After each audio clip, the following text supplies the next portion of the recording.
অন্ধকার আছে বলে আলোর এত কদর, ভালো আছে বলে মন্দর এত অবহেলা। আসসালামু আলাইকুম এভরিওয়ান, আপনারা সবাই কেমন আছেন? আলহামদুলিল্লাহ, আপনাদের দোয়া ও ভালোবাসায় আমিও আমার পরিবারের সবাই খুব ভালো আছি। সবেমাত্র মায়ের বাসা থেকে বাড়িতে ফিরলাম আর ঘরের দরজা বন্ধ।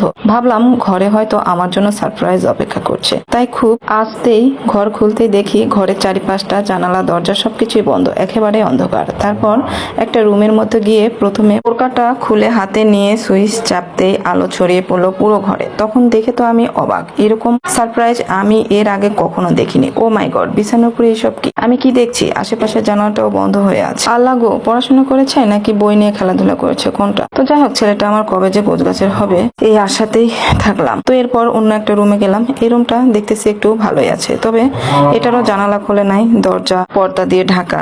তো ঘরটা একটু স্যাঁতসেঁতে ভাব, তারপরও একটু টুকিটাকি এলোমেলো হয়ে আছে। ঠিকঠাক করে নিলাম, কারণ ওই যে আমার আবার এইসবেই অ্যালার্জি, আমি এইসব দেখে থাকতে পারি না এলোমেলো অগোছানো। তবে আমার ছেলেটাও এরকম না, কেমন জানি আজকাল এরকম করছে, বুঝতে পারছি না। ছেলের বাবাটাও এরকম হয়ে যাচ্ছে দিন দিন। মনে হয় আমাকে ভালো থাকতে দেবে না, আমার উপর মনে হয় হিংসে করছে। তো বের হয়ে ডাইনিং এও অন্ধকার, কি করব, অন্ধকার দিয়ে যাচ্ছি, কারণ আমার মেয়েটা ঘুমিয়ে আছে। হঠাৎ করে এসেই ঘুমিয়ে পড়েছে, শরীরটা হয়তো খারাপ। এরপর আমি আমার বেডরুমে চলে গেলাম। এখানে যে দরজা খুলতে, ও মাই গড, কি একটা এসে আমার নাকে যেন ধাক্কা লাগলো। এখানে কেন এত স্যাঁতসেঁতে গন্ধ আমি তো বুঝতে পারছি না। বিছানার উপরে কি যুদ্ধ হয়েছে না আর্জেন্টিনার খেলা হয়েছে, কোনটা বুঝতে পারছি না। তো বালিশেরও যে অবস্থা, বালিশের কভার টাভার উঠে গেছে, একদম খুলে গেছে। তো এইসব গোছগাছ করতে হবে। জামাই বাবা এত কি বলবো, এরকম কেন যে হয়েছে, আগে তো এরকম ছিল না। আজকাল দেখতেছি খুব বেশি সমস্যা করতেছে, জানি না কি কারণে। কারণটা আমি মনে হয় একটু একটু বুঝতে পারছি। কারণটা মনে হয় আমি বসে বসে ভিডিও বানাই, মোবাইল টিপি,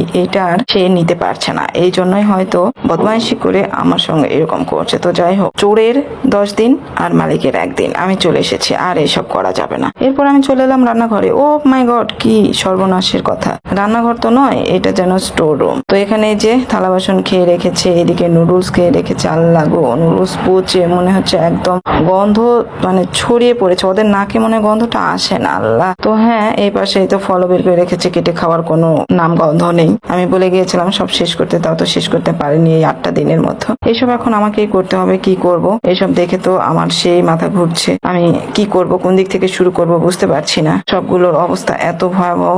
এই বলতে বলতে এই যে দেখেন, আমার মেয়ে উঠে গেছে। আমি ডাইনিং এ আলো দিছি, আলো দিয়ে তো ডাইনিং এর পরিস্থিতিও বুঝতে পারছেন। এখানে একটা গেঞ্জি, এখানে একটা শার্ট, এখানে কি যেন খুলে রেখেছে। আল্লাহ, সব জিনিসপত্র এলোমেলো দেখে আমার তো মাথায় মনে হচ্ছে গিরগিটি দৌড়াদৌড়ি করছে। আমি বসে পড়লাম, রিল্যাক্সে একটু রেস্ট নিই। এমনিতেই জার্নি করে এসেছে, অনেকটাই ক্লান্ত।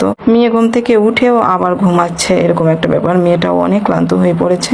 এরপর গিয়ে ছাদের গেটটা একটু খুলে দিলাম। জানি না ছাদের গেট না খুলে দেওয়া পর্যন্ত আমার বাসাতে আলো কোনো ঢোকে না। ছাদের গেট খুলে দিয়ে এখন আমি রান্না করব, কারণ খেতে তো হবে। তো আজকে তো ফ্রিজ থেকে মাছ মাংস কিছু বের করলে রান্না করতে অনেকটাই দেরি হয়ে যাবে, তাই ডিম সিদ্ধ করে কিছু আলু দিয়ে 2টা ডিম দিয়ে ঝোল করে নিয়েছি। আমরা ভাগাভাগি করে এই ডিম দিয়ে আলু দিয়ে ঝোল খেয়ে নেবো ইনশাআল্লাহ। অর্ধেক অর্ধেক করে ডিম নেব, কারণ ডিমও বাসাতে নেই, এই জন্যই আর কি এই অবস্থা। না হলে আমরা তো 4 জন, 4 জনের 2টা অর্ধেক অর্ধেক করে হয়ে যাবে ইনশাআল্লাহ। খাওয়া দাওয়া করে বসে থাকতে এই তো জামাই আবার ওই যে বললাম না, ইদানিং বদমাইশ হয়ে গেছে, দুষ্ট হয়ে গেছে। আমার বসে থাকা নিতেই পারছে না। তাই এই যে বাজার থেকে দেখেন কিরকম মাছ নিয়ে এসেছে। এই মাছটা কুটতে আমার এখন কতটা সময় লাগবে বুঝতেই পারছেন। আর নিয়েছে আবার পুঁটি মাছ। এই পুঁটি মাছ কাটতে কত সময় লাগে, যারা কাটে তারাই শুধু একমাত্র জানে। তো হয়তো সস্তা পেয়েছে তাই বাজার থেকে নিয়েছে কিনা জানি না, নাকি আমাকে জ্বালানোর জন্য এনেছে, এটাই হচ্ছে ব্যাপার। এই যে কই মাছ নিয়ে এসেছে। কই মাছ কাটতে এত যে হাতে কাটা ফুটায়, তবুও বারবার কই মাছ কিনবে। আর পুঁটি মাছ কাটতে অনেক সময় লাগে। তো মাছ শাক নিয়ে তো হাজির হয়েছে, এখন এগুলো কাটতে হবে, কি একটা অবস্থা।